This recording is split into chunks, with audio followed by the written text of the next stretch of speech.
Hey, everybody. Thanks for tuning in to Beyond the Track with Daniel Blair, presented by Cooper Tires. I'm Daniel Blair, and joining me today, the number 7 Machine Factory Yamaha Racing's Aaron Plessinger. What up, AP?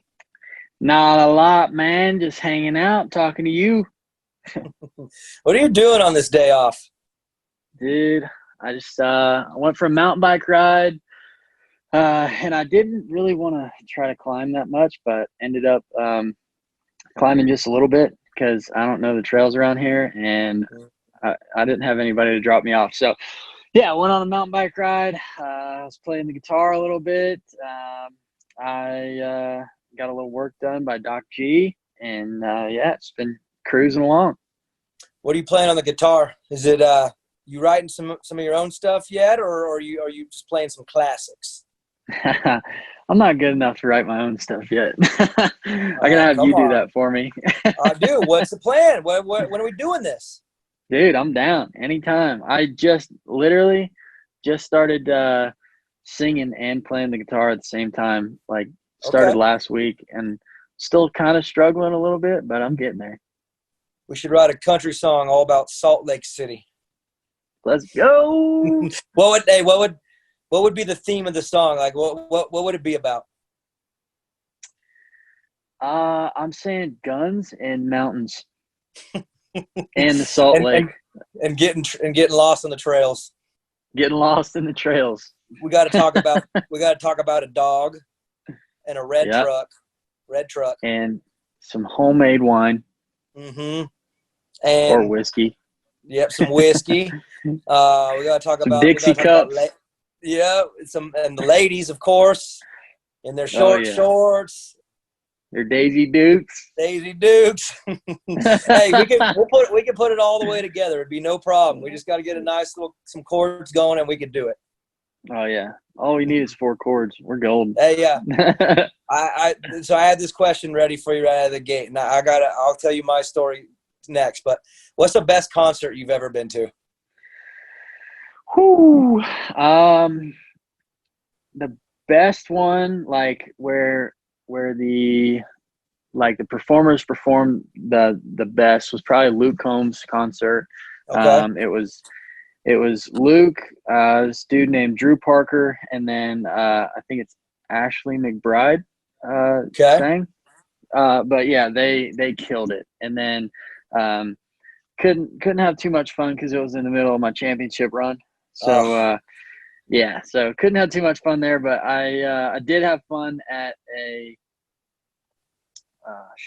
Kid Rock concert. It was him, Brantley Gilbert, and Wheeler Walker Jr.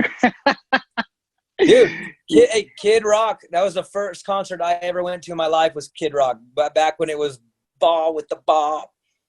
Remember all that? Yeah. Oh wait, dude. That was my first concert back in high school. Hey, he still does it. He still does it so good. All right, you ready to hear an embarrassing story? Yep. The best concert I've ever been to in my life. Limp Bizkit. Limp Bizkit. Dude, so listen. I go to this festival. Me and my wife were like, dude, so many good bands on the bill, rock bands, and I'm a rock guy. I'm loving it, right? And we're looking at the lineup, and we're kind of walking around. There's stages everywhere, so we're trying to get in everything we can. And she's like, let's get up front for Limp Bizkit. I'm like, why? She's like, it's Fred Durst. Let's just do it. And I'm thinking, I was into them a little in high school, but I kind of like grew out of that. Like, all right, let's do it. So we get up like 5th row, and it's super hot, and we're sweating, and we're just in the middle. And I'm like, all right, this will be all right, whatever. And I'm embarrassed to admit that it was the best 1 hour I've ever. Dude, the guy had so many hits. I forgot they had so many hits, and they were awesome. The whole crowd was jumping, just dripping sweat, everything. And I got out of that, and I turned to my wife, and I said, I can't believe this. That's the best concert I've ever been to, and it was Limp Bizkit. Dude, that is unreal. That was kind of like me in the Kid Rock concert. I was jumping up and down for just about all of them. Wheeler Walker, Brantley Gilbert, and Kid Rock. When Kid Rock came out, it was like a show. It was like I don't even know what I can't even explain it because it was so good. It was just like one of the best laid out concerts I have ever seen in my life. It was unreal. Those guys that have been around for a while, like they know how to put on a show. It's not even just like they're not singing their songs. There's like more to it. It seems choreographed. Like they know in between which songs what to say to get you going. Like right when you think you're peaked, they're like they got something more for you. They're pros, dude. They've been around. They know what it is, and it's funny because you're thinking, oh, it's Kid Rock or it's Limp Bizkit, but dude, they're performers. They're professionals. They know what the people need to keep them going. They do, and they know how to get you in and out too. Do you ever notice like how smart they are with their songs? Like for Luke Combs, like all his songs, right? But he knows how to put them in the right order to where like they can get you going, then they can bring you down, then they get you going, and you leave there just going, wow. And that's what the fans think when they watch you guys race Supercross. Like, how do these guys do? Like an emotional roller coaster. Yeah, they do. Like how we have like our heat races, then we got our LCQs, and then the fireworks and the main event.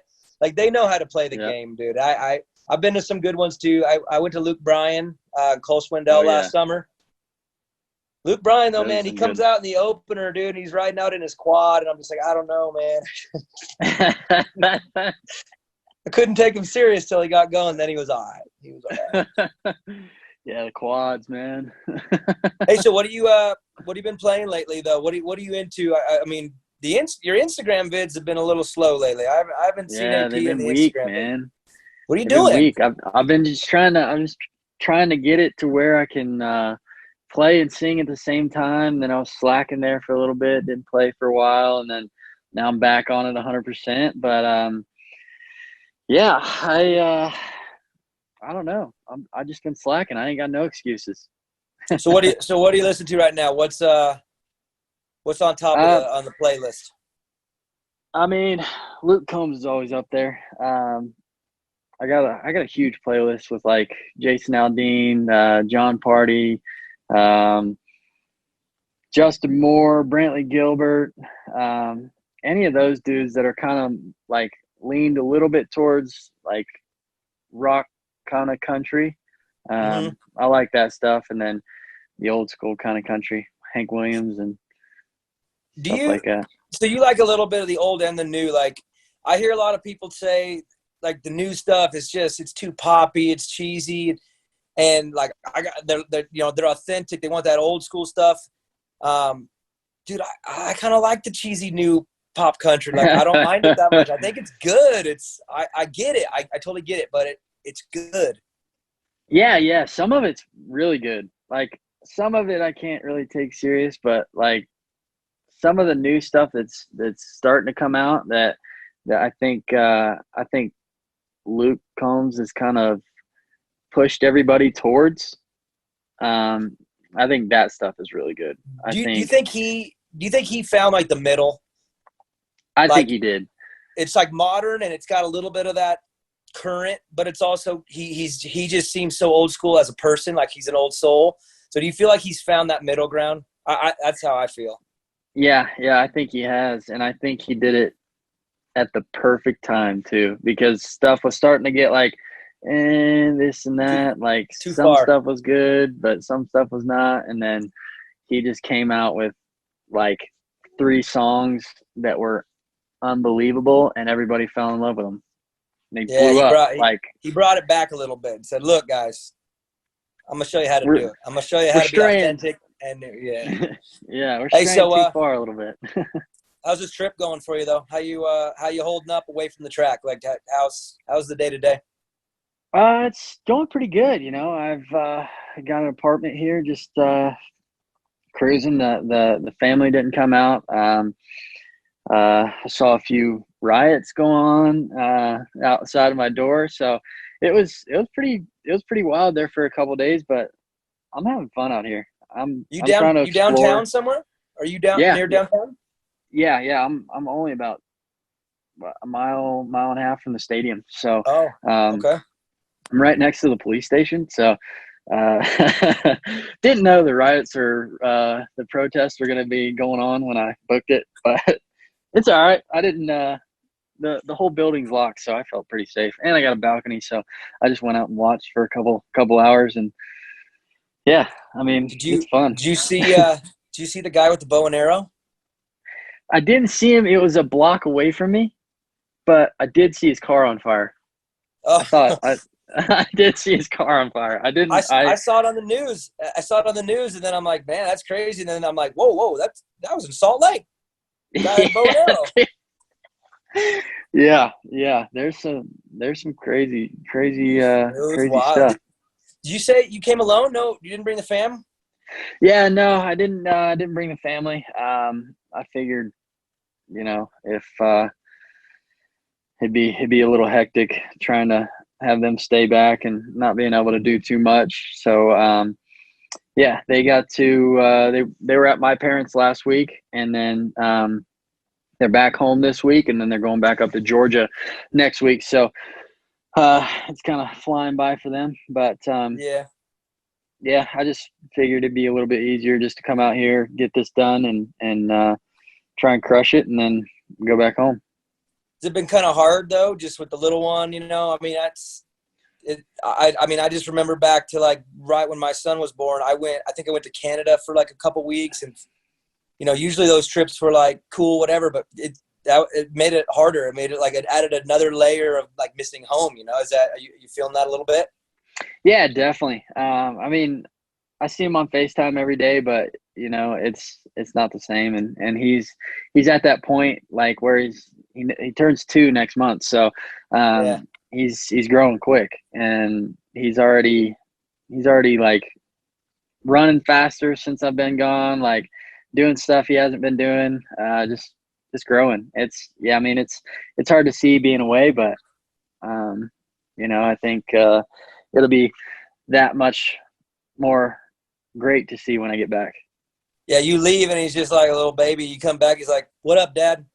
Yeah, talking full sentences. What's up, dog? Pound it. What up, Dad? How was the trip? How was Salt Lake? You're like, what? What's up, Aaron? Yeah. Hey, what up, Aaron? What's up, Aaron? You've been gone for a while now. Yeah, when you left, I had a binky and a diaper, and now I put together full sentences and call you by your full name.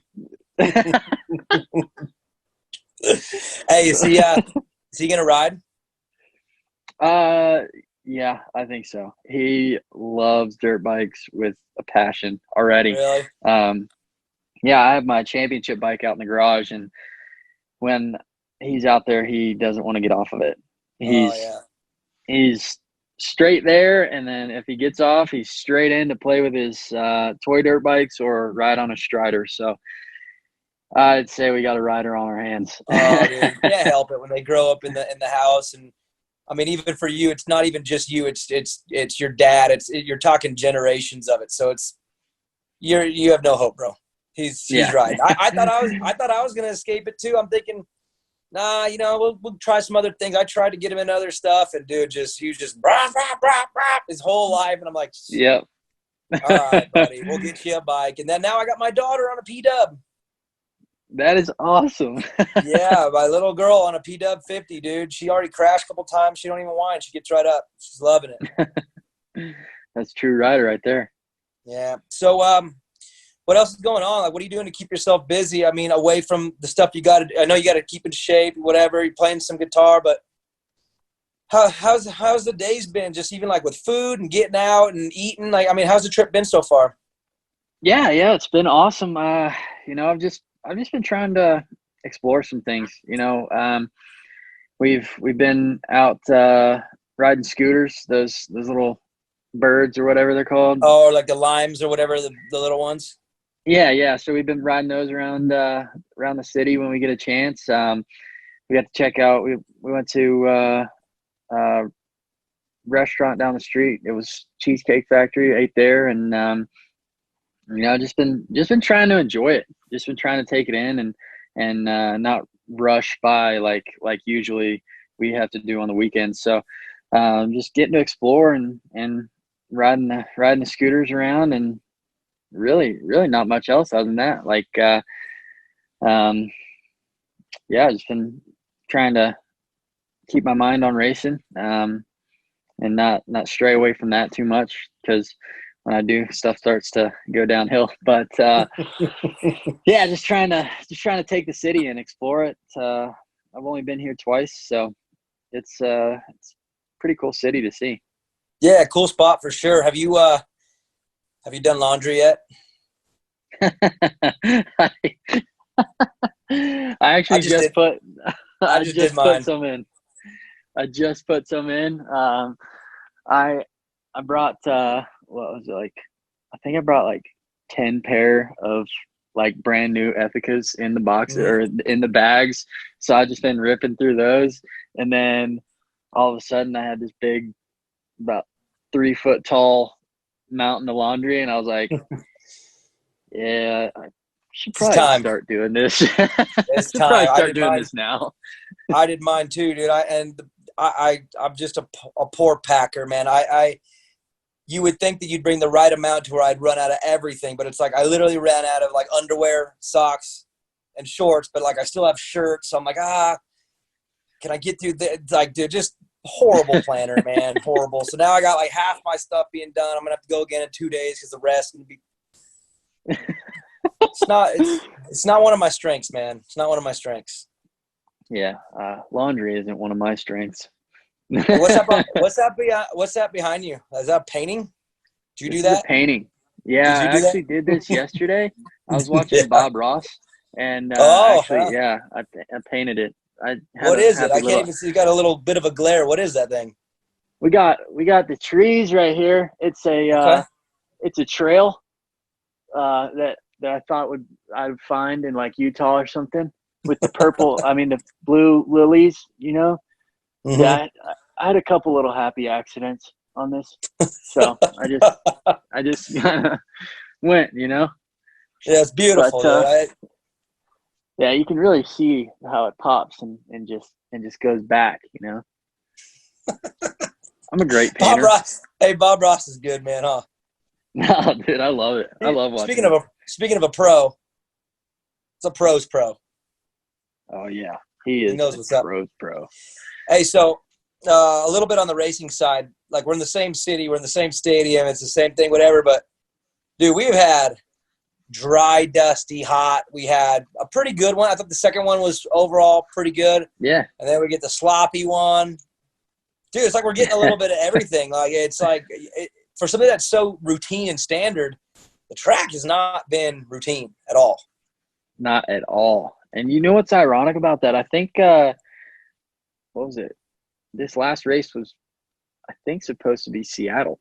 It was the muddy, the muddy, yeah. So the wristband, right? The wristband fell in line. We're going in order with the wristband, and I think it's funny we get the Seattle one on.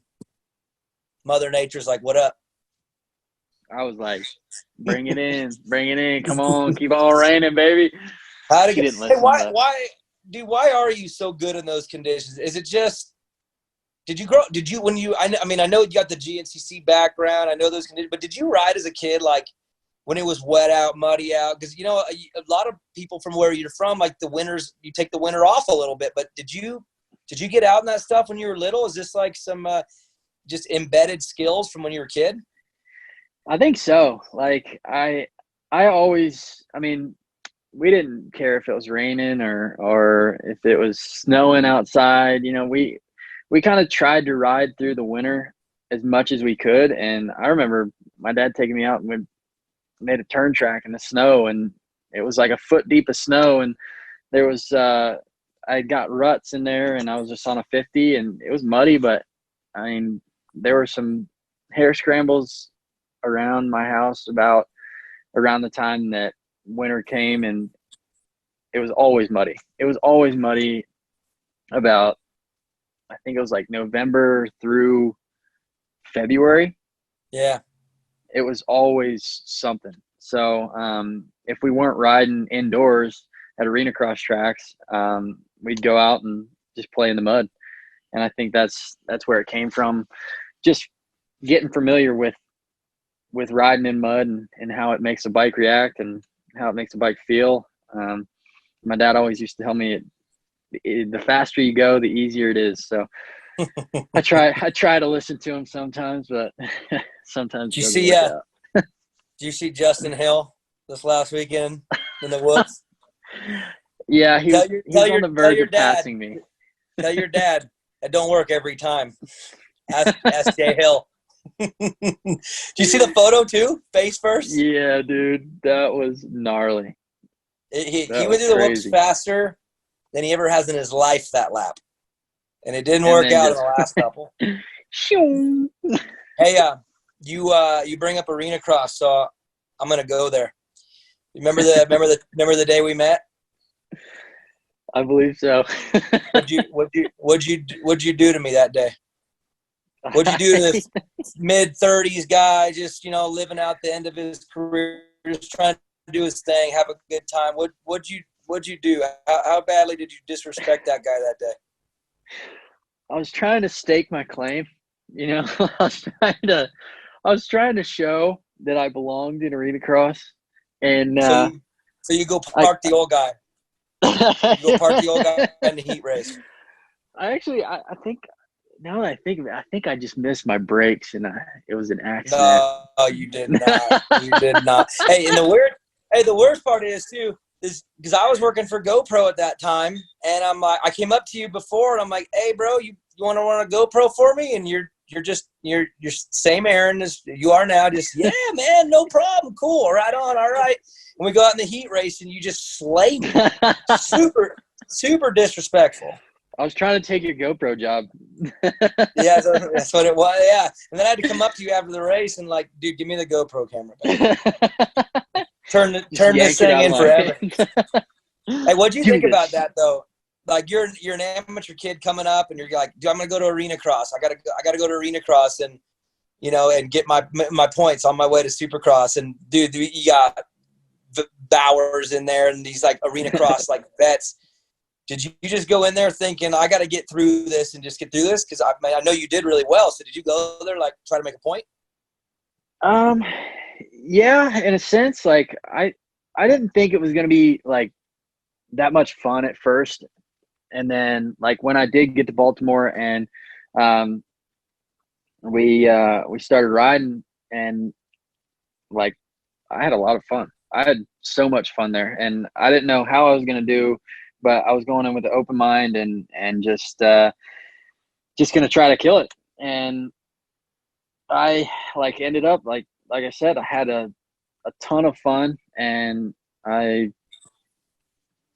swapped some paint with some people, and I ended up winning the second night in the premier class. So yeah, it was pretty hectic, but it was a good time. And then the next few rounds didn't go. Did you do Louisville maybe? Was that the next one, or where'd we go? Somewhere in Kentucky, right? Yeah. It was what was it? Boston, Louisville, and then Greensboro. Oh, that's right. But that's right. I remember I qualified for the main in Louisville, and then I freaking got sick, I'm pretty sure, and then pulled out of the main. But dude, you remember those whoops? It was like a staircase up and then a staircase down. Dude, that was so wild. That was so wild. And then I think Ames. Hey, I had a line way to the left, right against the blocks. It was hard to get to, and they stayed so nice all night. And the middle and the right were so bad. Dude, I think that was my slowest part through there. But I think Ames figured those things out. Yeah. I went back after that race, and I think I just focused on whoops about 100% of the time until Monster Cup. That's right. Oh yeah, that's right. Is that the year you raced the All-Star Monster Cup? Yeah. That year? Okay. I didn't know if it was the year before you came to arena. So it was arena cross and then that. Yeah, it was arena cross and then that, and then I went pro A1. Number 157. 157, baby. That was my brother's number coming up too. So I always remember that one. That was a good year. It was. Hey, RJ Hampshire came up that year too. He gave me the goods in Reno too. I don't know what the deal with you kids were that year. You guys were mean. I think you just had a target on your back for all the amateur kids. I did. And then the next year, Bradley Taft, same thing, just dirty as can be. I don't know what was going on. It's like you guys were all. It's like, look, if you want to turn pro and you want to do this, the first thing you got to go out there and stuff the old boys in arena cross, and that's like your initiation. Then you're good. I think we just watched it on TV enough to where we were like, if we back down and don't do it, we're gonna get pushed over the edge, definitely. Yeah. So we just had to establish. You just found yourself in the spot for everybody. Like, we just had to prove a point on you. I was the real road to Supercross. You just got to go through Daniel in the lights class, then you're good to go. Yeah, you were the guinea pig for all of us. Exactly. Hey, do you want to do some GNCCs again? Like just later in life? I mean, do you want to go back and do some of that someday? I think so. I think it'd be awesome. I think it would be a good time to go back and like definitely take it serious, but like just have a good time with it. Just not worry about like, I mean, definitely be in shape, but not worry about being 100% in shape and just going out there and having fun. You know, I definitely do the XC1 class and definitely try to win, but just go out there and enjoy it. Just sightsee pretty much. What are those like? I mean, I've watched them, so I mean I know what they're like, but not as a participant. Like what are they like, man? Like when you're getting into the middle and to the end of those things, like what's it like? It's a whole, I mean, it's in a whole different realm. I mean, from when I was racing it back then to now, it's definitely stepped up a bit, and they're going way faster than they were. But you just have so much fun. It's one of those things where it's just like you have fun riding your dirt bike. You get out there and you're pretty much riding with your boys. I mean, almost everybody's friends out there. And then it's almost just like a big ride day with your friends. And then at first, and then once you get to about like 2 hours, and then the last hour is pretty brutal. I would say, yeah, the last hour is where you got to mentally convince yourself that you have what it takes. and like the last 2 laps, I used to stop and get drink a little Mountain Dew and then take a little sugar in, and then go out and just try and be smooth and not go down. It's definitely grueling that last those last few laps, but tough on the hands. I could imagine your hands just being like stuck onto the grip, like if you don't, like, I mean, you can tell when somebody's not been riding. Mm-hmm. And at Florida it doesn't matter. At Florida you can ride all you want. You can take your hands and freaking rub them on sandpaper and get them as rough as you can. But dude, you will get blisters. And I mean, I've gotten blisters that take up my whole palm before, and it's gnarly. Like it's just so long on your dirt bike. I mean, you're having fun while you're doing it, but it's so long on your dirt bike that your hands, I mean, once they go, and they're and then I can imagine I can imagine like the next day too, like your back and like weird muscles in your neck and your back from just standing in that crouch position for so long. You're just the next day, you just gotta be rough. The Monday after a GNCC is always rough. The roughest day for sure. It's not that fun. I mean, unless you win, and then you can just like lay back and just be like, I'm doing good. But hey, if you win, you just wait till Tuesday. yeah, you wait till Tuesday, and then you get back on your bike. You can rest a day. But no, man, how's this awesome. How's this trip been with that? Just like, are you getting to ride much, or are you just racing? I know some riders are just racing only, and then some are trying to sneak a day in maybe. Is it weird to just be like race, race, race?